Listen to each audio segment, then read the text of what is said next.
Hey everyone, welcome to today's guest interview. Today we're sitting down with Benji Martin. He's a licensed clinical social worker and certified somatic experiencing practitioner. Benji helps clients access their true selves through somatic healing, playfulness, and ancestral wisdom. Benji, thanks so much for being here. Yeah, thanks for having me, Andrew.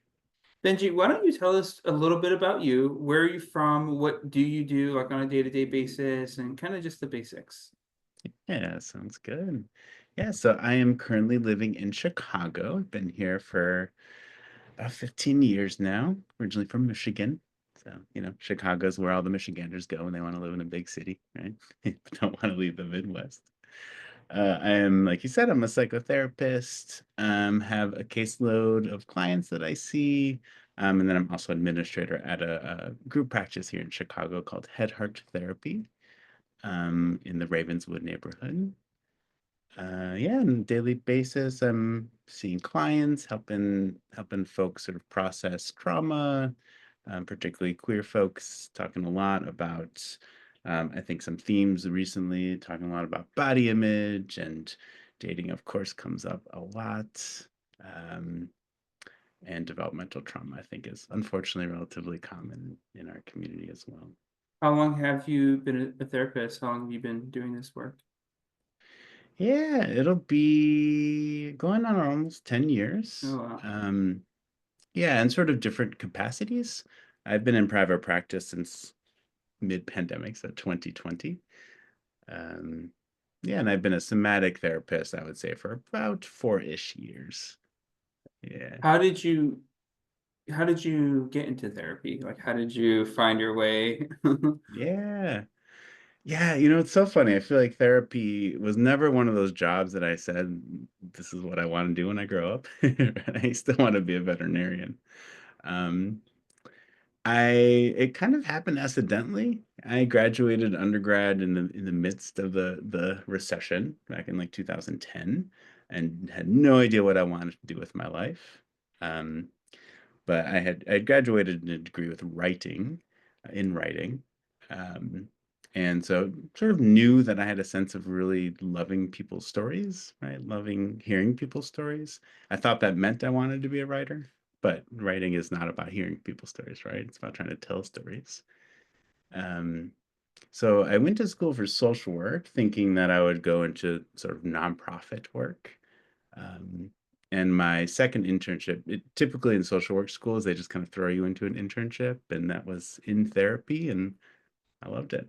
So I kind of stuck Yeah, with it. yeah. Yeah. Well, really quick, Benji, just basic, so we're on the same page. Yeah. When we say therapy, does that mean like talk therapy? Are there different types of Mm, therapy? Like, yes. Yes. I love this question. Yes, there are different types of therapy. Yeah. And that's a really great point of just sort of knowing what I do. So I would not consider myself a talk therapist. Talking happens in my sessions, of course. Um, but yeah, so overall, generally speaking, I would think of therapy as like as a space to really help us process different patterns that might be showing up in our lives, maybe processing ways that we get in our own way, right? Ways that early relationships may have impacted current relationships, right? So, in particular, parents or guardians, right? And how that impacts the way we show up with partners or in dating. Um, right. So it's kind of a space for that to happen, right? There are certainly different types of therapy. There are the sort of more talk-oriented therapies like cognitive behavioral therapy, right, which is sort of looking more at behavioral and thought patterns and how to kind of switch those up. Um, And my type of therapy is the somatic work, right? And somatic literally means of the body, right? So the sort of easiest way I think about it or talk about it is that in somatic therapy, we are literally using the body in our healing process, right? And this came from my own experience, both as a therapist, but also just as a client, right? That as a relatively intelligent person, right? I made all the connections of the different patterns in my life, right? I'm this way because of my mom. I'm this way because of my dad, right? All those things. And I found that nothing was actually really changing, right? And it was my own discovery of the somatic work where I really got to discover um, the story of the body and how change actually has to happen for me. Yeah, yeah, and I definitely want to get into that as well. And so Yeah, when people say therapy, typically like we think of like talk therapy, right? Like when is that the yeah, most like common, so to speak? I would say so. Yep, Okay. absolutely, Okay. absolutely. Yeah, And then so you did mention somatic therapy as like body based. So like what yeah, is somatic therapy for like someone who's like not yeah. really heard of it before? Yeah, absolutely. Yeah. So, it's somatic therapy. Again, we're sort of looking at, in the more sort of talk therapy, right? I think we're talking about, again, sort of that piece around telling people stories, right? We're sort of making those connections cognitively.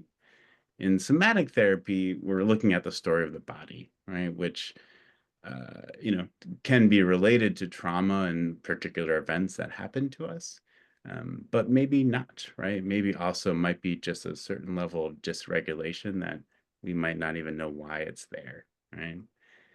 So it's really about processing through that dysregulation so that we can find certain level of safety in our bodies and comfort, right? And so that we can live our fullest lives.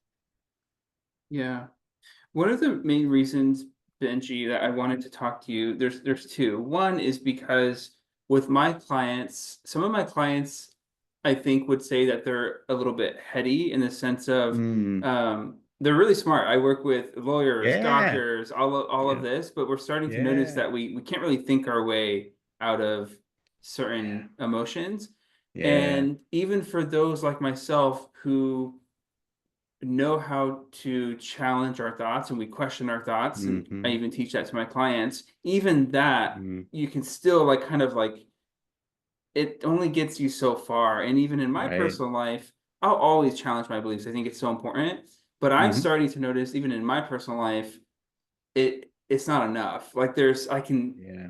because even if we challenge our beliefs, like consciously, maybe we think, okay, I Mm. am attractive consciously or something, but Yeah. still your body, it's like not on board yet. Like it Yeah. doesn't, um, Exactly. Exactly.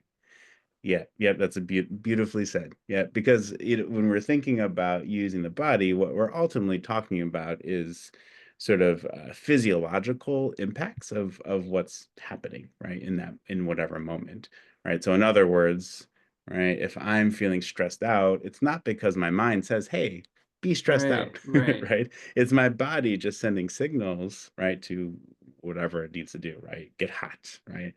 When I get nervous, I get really sweaty, right? So Mhm. my body just starts sweating, right? But again, I'm not thinking anxious sweat, right? It Right, just sort of right, happens. exactly. And a Yeah, lot of that is it's like kind of unconscious, right? Like, exactly. Yeah, exactly. Yep. Yeah. I think most of what happens in our bodies is unconscious, right? We're not, and that's part of the beauty, I think, of somatic work is that it is allowing us, hopefully the goal is to allow us some more choice, right? That I might face some activation, and then can I have some space around that activation so that I can decide how to act? Right? interesting. Okay. Yeah, yeah, yeah. I think an example that comes up, I think, with a lot of my clients is true in my own personal life. Of sort of what we're talking about is that piece around body image, right? Like I struggled with body image most of my, all of my life. I struggled Yeah. with body image, right? Really tragically, actually, like I remember discovering a journal from third grade where I was writing about how I needed to lose weight, right? So this is pretty pervasive messaging for me, right? And yeah, to your point, in therapy, I talked about that so much, right? I talked about always thinking I was fat. I talked about my need to lose weight, right? I kept talking, talking, talking, talking, talking, right? And again, nothing was actually changing, right? Mirrors, every time I approached a mirror, I would get like really nervous and anxious, right? I couldn't even brush my teeth without looking up, right? So it wasn't until I started to really um, build the relationship with my body instead of sort of viewing it as the enemy, right? where I started to be able to process some of those triggers. Yeah, so that's actually a good example of body image because a lot of people, my clients in particular, Hmm. deal with that. And on a personal Yeah. level, I feel like relatively good about my body, except something recently happened where I had Mm, hernia surgery, and now mm. I have scars on my belly, and I'm like so sad about Yeah. it. So my Yeah. question to you, Benji, is how do we use, and we can talk about somatic tools in a minute, but like how do we Yeah. use somatic therapy Hmm. with body image for the Yeah. for Yeah. those? Yep, yep. Great question. So I think a big part of it is that piece I mentioned about I think about body image as a sort of or negative body image rather, as a sort of uh like kind of getting into conflict with my body, right? Yeah. Cognitively I'm putting this sort of story onto my body, right? Of for me it was I'm fat, therefore I'm ugly, therefore no one's ever going to want me, right? Was sort of that story, right? But in somatic therapy, I was able, because I should name this explicitly, I was a somatic client before I was a somatic Sure. therapist, right? So I became a somatic therapist because it worked for me, right? So just to name that.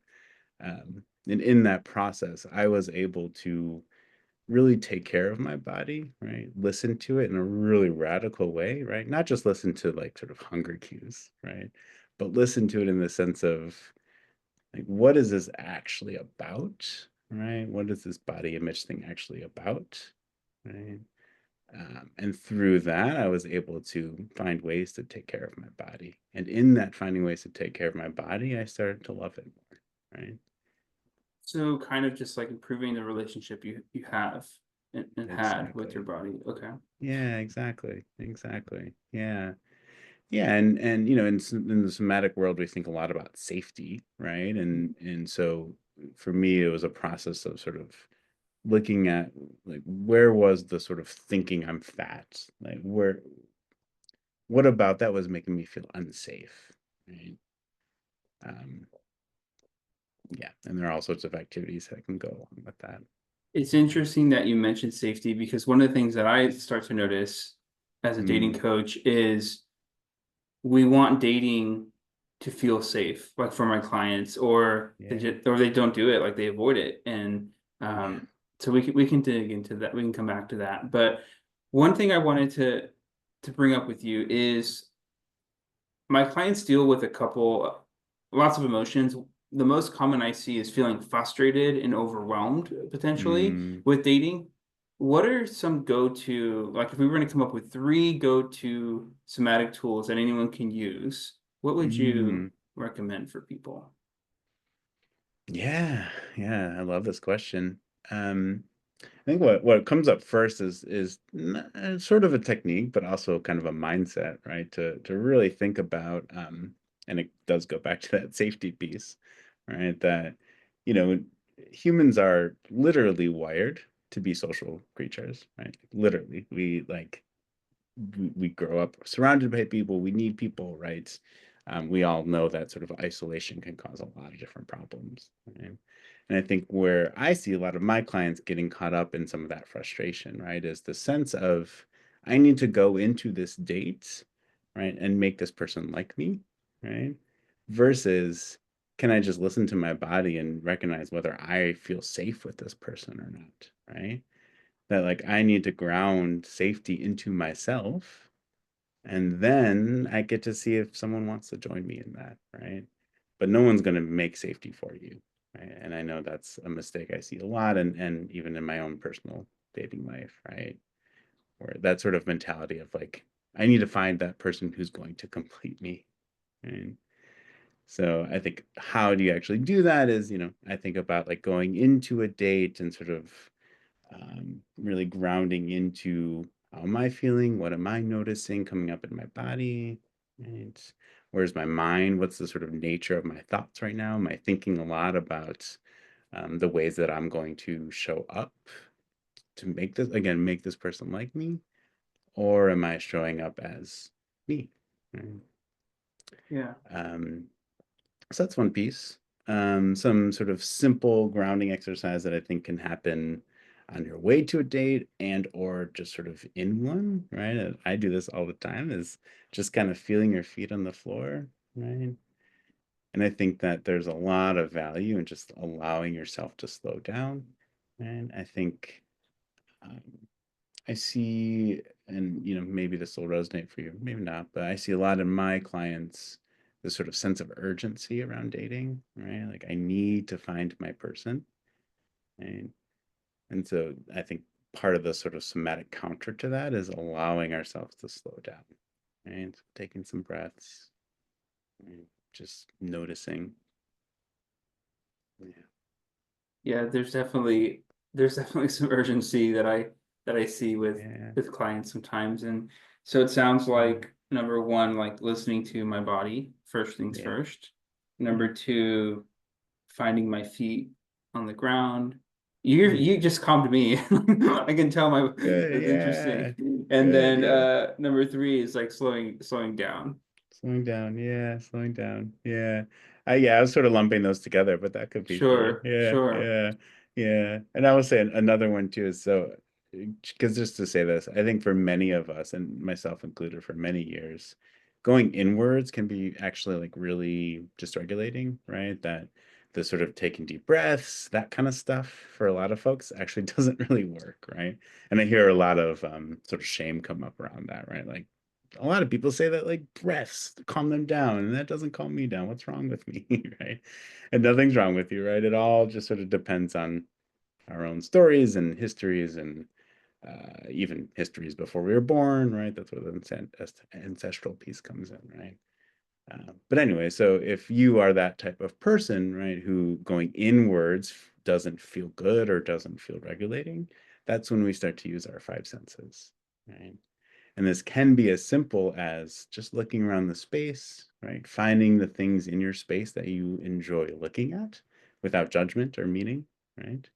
Like I have a spider plant over here. I love looking at it whenever I'm facing the screen. That's really regulating for me, right? What smells do you have? I have incense burning behind me because that's something that regulates me. When I would go on dates, I would wear this particular hand lotion that I really love the smell of. And it wasn't even, part of it, of course, was I wanted to smell good in the date, right? But mostly it was just because the smell of that was really regulating for me. And, um, et cetera, et cetera, right? We all know the five senses, really tapping into that. Yeah, and so one example that comes up for me is like I'm just thinking of my clients when dating doesn't go their way and they feel Mm, really frustrated, like basically lots of frustration, almost a little bit of hurt because here's the thing, mm, they know what they want and they try, they're like putting in effort, and then oftentimes people ghost or they cancel or whatever, and that's like the third time that's mm, happened this week. And so in that mm, moment when they're at home feeling like that, would you say yeah, that some of these things you mentioned still apply, like listening to my absolutely. body? Yeah, yeah, absolutely. Absolutely. Yep, for sure. Yeah, because I think again, physiologically, I don't want this is going to sound very clinical, and I know that like dating and love is a lot more complicated than this, but purely from a sort of physiological perspective, I think what's happening in a lot of those moments is again that piece around we're trying to find someone who's going to make us feel safe, right? And this person who I imagined maybe made up a story, right? That they're going to be the one to make me safe. All of a sudden they aren't talking to me anymore, right? Or whatever it might be, right? And I know for some folks they might hear that and say like, no, like I know that that wasn't true. I know that this necessarily wasn't the person for me, right? But again, we're not talking about cognitions. We're talking about how our body is reacting, right? So absolutely, I think it's in those moments of what is going to make me feel safe and regulated in this moment and give some space to the frustration that I'm experiencing. Yeah, because one thing that I notice, and everyone's entitled to like their own decisions, but sometimes I notice that people will swear off dating because of an experience like that where they feel frustrated. Um, Mm, but if they like swear it off, but deep down they do want it, like it's like going two different directions. And so yeah. it sounds like you're saying correct me if I'm wrong, but it sounds like you're saying finding like safety in that moment Mm. because potentially that person was seeking safety anyway, kind of. Is that kind of what you're saying? Yeah, absolutely. Absolutely. Yeah. Because I think what happens so often, right, if we go on, even if it's just one day, right, our minds go into this all these stories about what this person could be, right? So I think that's where a lot of the frustration comes up for folks, right? Is I thought this went so well. I like we had a great time. I had this whole image of what this person could be to me, right? And that to me is the safety piece, right?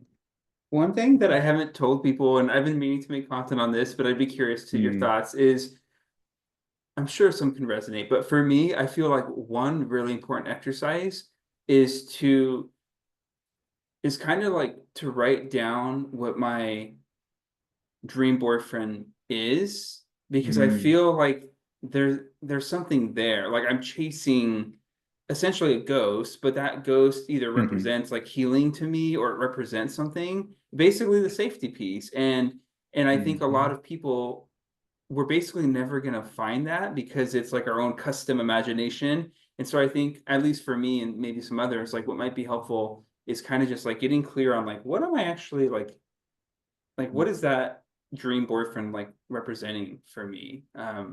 I don't know Yeah, what your thoughts are on that, but that's something that I've thought about. yeah, absolutely, absolutely. Yeah, for sure. I mean, I think about even yeah, in my own story, a lot of the body image stuff, what I discovered was there was a this deep want to be attractive to people because I had this sort of unconscious belief that if I was attracted to someone and they wanted to be in a relationship with me, that that was what was going to keep me safe, right? Whereas, where I've tried to really shift my thinking is, how that piece around how do I keep myself safe? And then, right, and then who do I want to join me in that, right?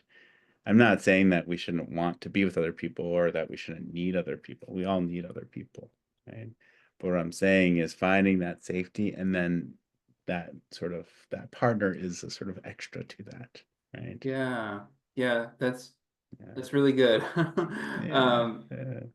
yeah, I had a therapist one time. I was talking to her. She was like a healing practitioner, somatically trained too, Mm, ironically. But I was basically yeah. telling her that like one time in the past, I like was like intimate with someone and I felt safe, seen, and loved.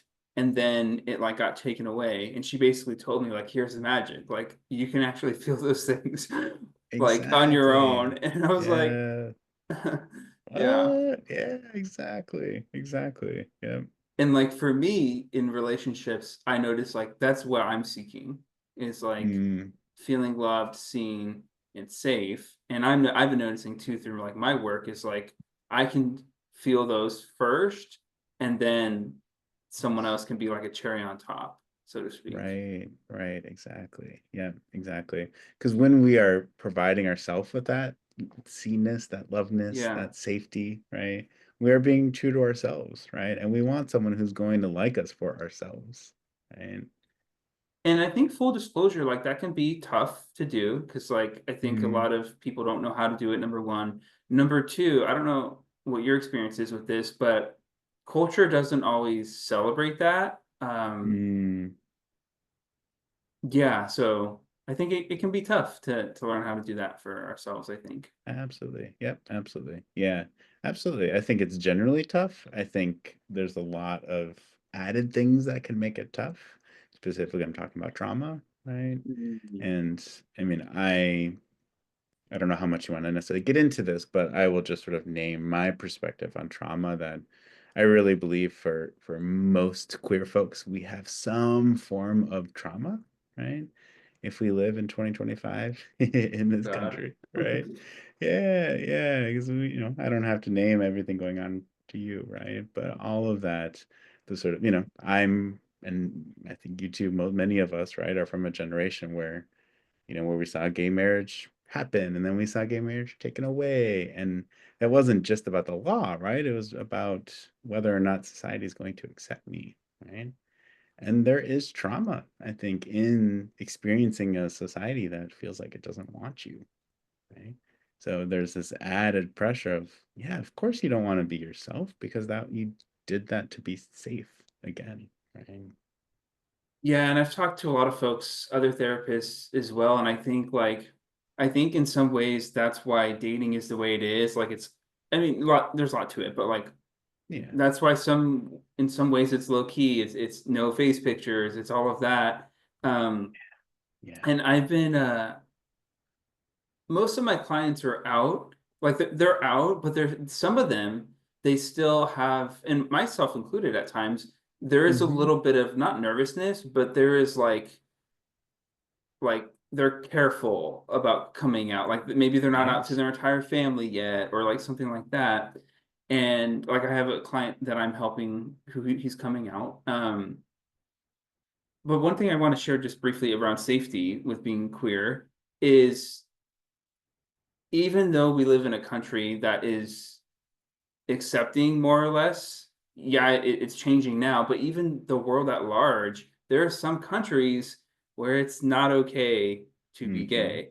And I think, like, for me, I guess what I'm getting at is sometimes I feel pressure that I don't feel 100% safe as a gay person, but I kind of want to give myself grace because subconsciously I know that there are some countries where it would not be safe for me. And I'm Mm-hmm. over here on social media, da, da, da, gay, like, and Yeah. Yeah. I have a friend who's from Uganda, and we talked about visiting Uganda together. And I found out that it's illegal to be gay in Uganda, I believe. Don't quote me on it, but I'm Mm-hmm. pretty sure. And when I first met him, he didn't believe I was gay. He didn't know what that meant. And I was like, dude, if I go there, like, am I gonna get arrested? And he's like, no, you're an American. It's fine. Da da da. Mm-hmm. Just don't mention it. And then I was looking for a contractor to help me with something online. And there's a lot of, out of country folks. And one person declined my project that I was working on because I'm in the queer space and they're in a country, I Mm-hmm. don't know, but they declined it because of that. And I was like, wow. So all to say is like, I think it's okay to feel how we feel about that. I don't know if that's Mm-hmm. making Yeah. sense. It is. Yeah. 100%. Yeah. Yeah, because I think it's really important to, yeah, I love the word you use, right? Give ourselves grace around this because there can be so much wrapped up into things that, again, we might not even have a sort of recognition in this moment that that thing is still Yeah. impacting me, right? A particular example that I'm thinking about right now in this moment is I remember my first boyfriend I had when I was junior in high school. As an elder millennial, that was like pretty radical, right? Um, and I mean, I'll say I grew up in one of the most progressive cities in the Midwest, Ann Arbor, Michigan. Um, so even in a progressive city like this, and I remember this boyfriend, we went to different high schools. We were walking around downtown once, and someone driving by yelled at us, "Effing fags." Right? Yeah. That's happened to me And too. yeah, and it was wild. We weren't even like holding hands or anything. It was crazy. It's crazy. And I think the tragic part of it, maybe that's a bit stronger word, the sad part for me around it, right, is that over the next couple of days, he came and he visited my school, and he was, at the time, I judged to be more flamboyant than I was, right? And that was so scary to me after that Yeah. event that I was like, I can't. I ghosted him basically, right? So it was Yeah. so dysregulating for me, right? Was I the asshole in that moment? Like, yeah, I was. I was probably the villain in his story, right? In that particular time. And right, again, that's the trauma piece, right? When we don't feel safe because of something, we avoid it, right? That sort of goes back to your question about why do people who avoid dating, right? Mm, yeah. It's interesting. Just you kind of made me think of this is like, I hate to say this, but I'll be honest, is like, how do I say this? I think with like people I date, if they're like you mentioned flamboyant, like if they're too, I guess I'm saying if they're more out than I am, so to speak, like Mm-hmm. that might feel risky to me, like introducing to my family, for example, even though Mm-hmm. and I'm just making this up, but like even though if I like really like that person, but I wasn't as like comfortable and like maybe they're Hmm. more out, so to speak. Like I could see how that could be challenging for like me feeling safe introducing them to my family, so to speak. I don't Yes. know. Yeah, that's an Yeah, interesting thing. exactly. Yeah, I mean, I think that's where the whole sort of mask for mask comes from, Yeah, right? good. Yeah, Yeah. yeah. I mean, I remember, for me, I think this is somewhat changing. I fucking hope it's changing. But I remember being so proud when I was younger, when anyone would say, "Oh my God, I thought you were straight," or "Oh my God, I never thought you were gay," right? That'd bring me such pride, right? And now, yeah, now I see in your face too. Like now I cringe when I think about that pride, thankfully, right? But that's where it comes from. Well, because me too. That used to be like a badge of honor for such a long time, which is like so Yeah. sad. It's so sad. It's so It's so, sad. yeah, yeah, Where like exactly. I'd be like, yeah, I'd be like, I don't know what I would say, but yeah, most people don't know that I'm gay or like, and it'd be like, oh yeah, it'd be like a cool thing. Um, Yes. Yeah. and that identity itself is a weird thing, and we can always get into that later too, because I do Hmm. struggle with that, like I just Hmm. identity, but like what does it mean to be a guy? Because guys aren't supposed Hmm. to like guys, like that's Hmm. we can always Yeah. circle back on that. But Yeah. Yeah. Absolutely. one thing I do want to bring up, Benji, and for those listening along, like my experience, I had gone to therapy in 2018 when I had a really tough breakup, and that's in a lot of ways how I got into this work, what I do now. But long Mm. story short is when I was in California, I met a therapist who was a somatic therapist, and she Mm. like fucking changed my life. Like I miss her Mm. so much. I can't work with her Yeah. because of the license, but Yeah. um Yeah. all to say is like I would go to her office in person and we would do this thing called I'm pretty sure it was called somatic experiencing, but we did a couple things. I would go sit in her office, sit on her chair, and she would basically like ask me to just like describe what was happening in my body, and I would, and then it would Mm-hmm. just kind of like fade away. Another time she would ask me to like have a part of myself talk, and I would like use my hand and I would be like, Mm. I hate everyone or like whatever, maybe not that, but like Yeah. whatever. Yeah. And and the last thing I'll say is one time I was trying to explain to her, I'm like, I have really bad night anxiety. And I was Mm. explaining like how it showed up. And in that Mm. moment I started feeling anxious. I'm like, and I told her I was like, I'm feeling anxious now, and it kind of happens like this. So I'll just kind of shake up my body when this happens. And then I found myself like getting on the floor. I'm like, and when I feel anxious, I kind of just get on the floor. I'm like, okay, give me a minute because now it's coming up, is what I told her. And Mm. I was like, just trying to like regulate myself. And it was so interesting because she just like sat there, and I was Mm. like just having anxiety, and I was like, whoo, okay, sorry about that. I was like, and Mm. I think I told her, I was like, I feel a little embarrassed. Like, what did you see? Because I felt like I just like was freaking the fuck out. And she's like, I just saw you Mm. experiencing emotions. I was like, wow. Mm. So Yeah. all to say, Benji, tell us about somatic experiencing and that kind of stuff. Mm. Because for those listening, it's like the best thing ever, in my Yeah, opinion. yeah, yeah, mine too, but I'm biased, so Yeah. I'll own that. Yeah, yeah, thanks so much for sharing. That's really powerful and beautiful. And I mean, it's those personal experiences that I think really excite other folks to really try this work. That's how I got into this work too, right? Hearing other people's and how magical it would be. And magical, I think, is a really good word for it. I think it's watching people work in this modality is the most magical thing I've ever seen. Um, it's there's something really fundamental to humanness about just being witnessed through those types of processing, right? I think more so than that what happens necessarily like in talk therapy, right? Yeah. Um, because what we're sort of this is getting a little nitty gritty, so we don't have to go too far down this whole rabbit hole, but we're sort of like reproducing what ideally happens in the sort of caregiver child relationship that so often doesn't happen, not because any of our caregivers are bad people, right? But because humans were never actually really meant to live in the sort of nuclear family, right? We were meant to be raised in villages, and that's what we did for hundreds of thousands of years, right? So anyway, that's a whole nother rabbit hole. But but um, But what's really happening in those moments is we are able to go more deep into that expression. Like for you, is it okay if I use Yeah, yeah, this as an please. example? Yeah. Yeah.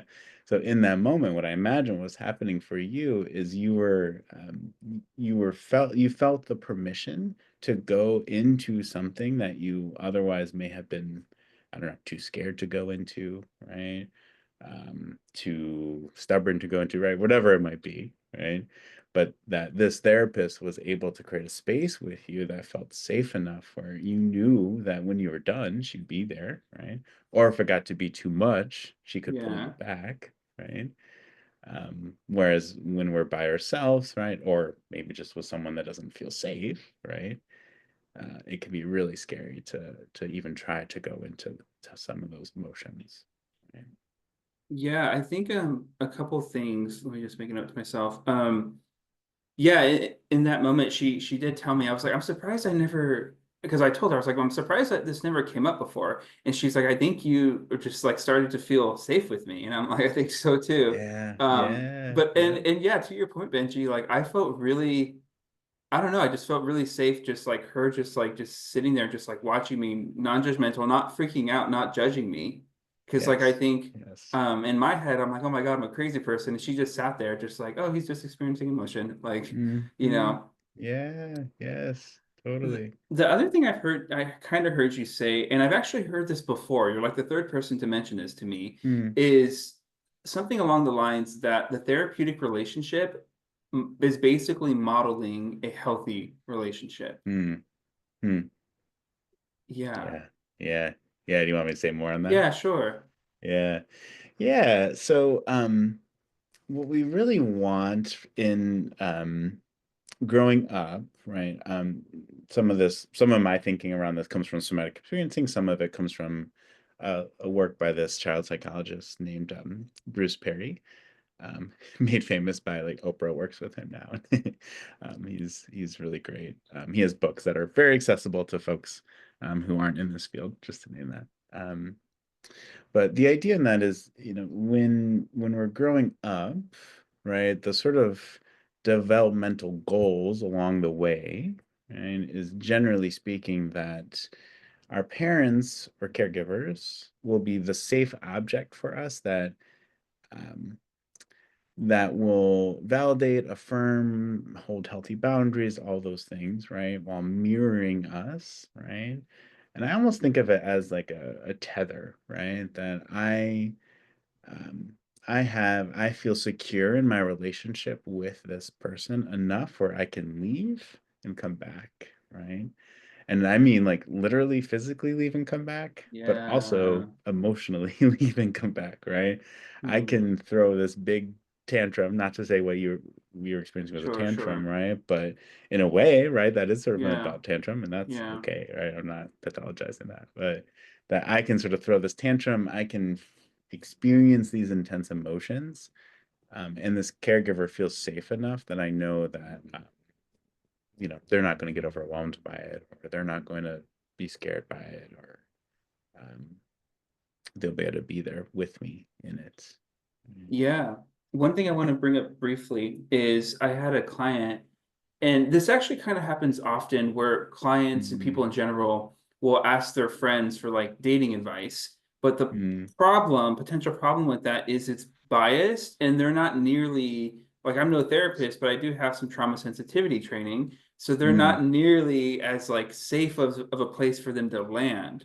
And my yes. client came to me. He's like, my friend said this about my profile and this and this, and then he's like, I Mm, wanted to talk to you about it. And I'm like, yeah, like I am not as biased as a friend might be. And I told him I was like, you told me like based on your goals that you're looking for someone like this, so it's okay to put that on your profile. Not all these things, but all to say mhm, is it is the relationship between like a client and a therapist or even the client and a coach. It's a really like mhm. beautiful thing, like straight up, It is. honestly. Yeah. Yeah, I agree. I agree. But on the somatic experiencing point, Benji, so in short, like what would you say that is? Is that feeling emotions or like what is that Mm. for those that are still, new to that? Yeah, yeah. It's so funny. It's, to me, it's almost one of the hardest things to talk about because Yeah. it's so not about talking about it, right? Oh, So wow. yeah, yeah. So I feel so generally in sessions I feel very like articulate and present, but hmm when I'm asked to talk about it, I feel so like It's flimsy and sort it's of all over hard. the place. Yeah. It's Yeah. hard. Yeah, yeah. But generally speaking, we're working with the body, and I sort of see it as I'm working with clients in this way, I'm trying to hear the story of their body. And, Oh, and how do we create space within their system so that they can have a relationship with peace and calm and a sort of, I always name it as a sort of just beingness, right? Which is the sort of antithesis to American culture, right? That is sort of do, do, do, do, do. And when you say story of their body, are you saying like what their body's trying to communicate to them, or like, yeah, yeah, what their body's trying to communicate, what is it that, like, when there's a trigger, how can we help the body find regulation from that trigger? um, what kind of pain is there, right? okay, Because so often, like I know in my experience, I experienced so much anxiety, and then I experienced so much shame because I had all that anxiety, right? Instead of just sort of listening to the anxiety and then giving my body what it needed in those moments, right? okay, yeah. Yeah. And a lot of this is this felt? Like, is a lot of Mm, it, is it just kind of like, and I know it's hard to talk about, but is some of it just like how do we find the story of my body? Is it just kind of sitting and just mm. feeling my body in some ways? Yeah, totally. Yeah. Yeah, that's a great question. So a lot of it is the sensation piece, yeah, like Sensation. noticing sensations coming up.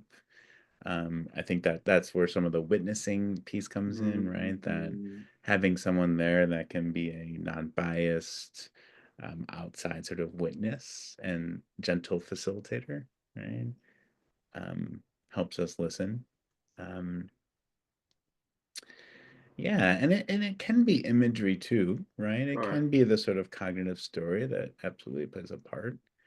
Um, but even, yeah, imagination.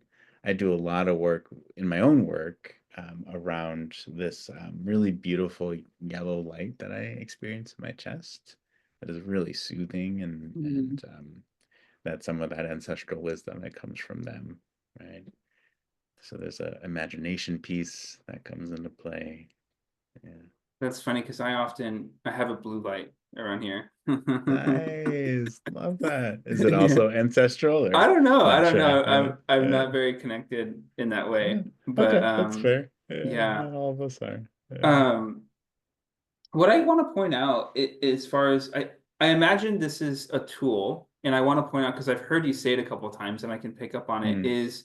is there a tool called like naming an emotion or something like that? Because I noticed you Mm. use that terminology. Mm. Is But that tied to any tools, like naming how I'm feeling or anything like that? Or is mm. Yeah, absolutely. Yeah, a big part of my work with folks will be, asking the sort of question of like, what are you experiencing in your body right now? Right. So, naming emotions can be a part of it, but um emotions I think can get a little bit more cognitive, right? We start to think okay. about like, I feel sad, so I'm going to tell you the story about why I'm sad, Yeah, right? Versus yeah, just feeling it, right? yeah. Um, yeah, so oftentimes I'll ask folks to, if someone like a client is talking to me about sort of like your situation, right? Like talking about something that has made them anxious, right? Hmm. I'll ask them to pause and notice, okay, what's happening right now in your system, right? Yeah. Yeah, because so much it goes back to that point you made, right, about so many of your clients, and I relate to this, are very heady, right? And I think about headiness as a certain way that you know, it's a way we can avoid feeling, right? So that's a huge thing that I see, and I'm really, really passionate about like helping people realize that because Yeah. it's been super impactful for me. And Yeah, same, me yeah, too. it can be a way like we avoid, but like yeah, yeah. Yeah. So we didn't have time to get into ancestral trauma, and I don't think we will, Mm, but maybe we'll have to yeah. bring you back, Benji. But Sure, sure. is That is a whole episode right yeah, it's a whole there. episode. Yep. But is there anything that you want our audience to know that Mm, that I didn't ask you or that we didn't have a chance to talk about? mm, Or was that a lot of yeah, yeah. I love that question. Um, Yeah, I think this piece that I really tend to harp on that it just feels really important to me, right, is that safety, but it's also capacity, right? And I do like to make it super clear for folks that when we're talking about this, I don't ever want people to get the impression that I'm trying to get rid of anxiety or to make people sort of feel always calm, right? Like that is not my goal in therapy. My goal is for you to be able to experience stress and anxiety without it causing overwhelm, right? And it's that like building capacity piece, right? Because if you're not feeling anxious in your life, like what are you doing, right? You're yeah, probably just right? staying in Yeah, your comfort zone yeah, and not really growing, right? yeah, So there has yeah, to be some anxiety, right? yeah. Interesting. Yeah. Yeah, It's just like the relationship with it and all of that, I imagine. exactly. Yep, exactly. Yeah. Yeah, just really briefly, I had a client who was like, he's like, I don't want to, I forget what it was, but basically he didn't want a certain emotion. He was like, I know I Hmm. shouldn't feel this way. Like, I just want to be this way. Cause like, I'm like, why? Mm, He's like, cause mm, he's like, I don't want to do that or something. He's like, I don't want to be negative. I'm like, well, that's not fair. Like, just feel negative yes. Yes. and like it passes as opposed to like, repressing it, so to Exactly. speak. Yep, Um, exactly. so for those listening, Benji, that after this conversation, they're like, "Oh shoot! Like I never thought about somatic work. I never thought Mhm. about energy and all these things." What is Yeah. some ways people can I? What are some ways people can find a somatic therapist or somatic practitioner? Mm, Do you know? Is it just kind of yeah. Googling or? Yeah, that's a great question. So I guess maybe I should have said this at the top, but just to name it super quick that, somatic therapy is sort of a umbrella term, right? Sure. And like somatic experiencing, for example, is a type of somatic therapy, but not the only type. Um, so with that said, you can find many therapists will have some sort of somatic leanings. Yeah.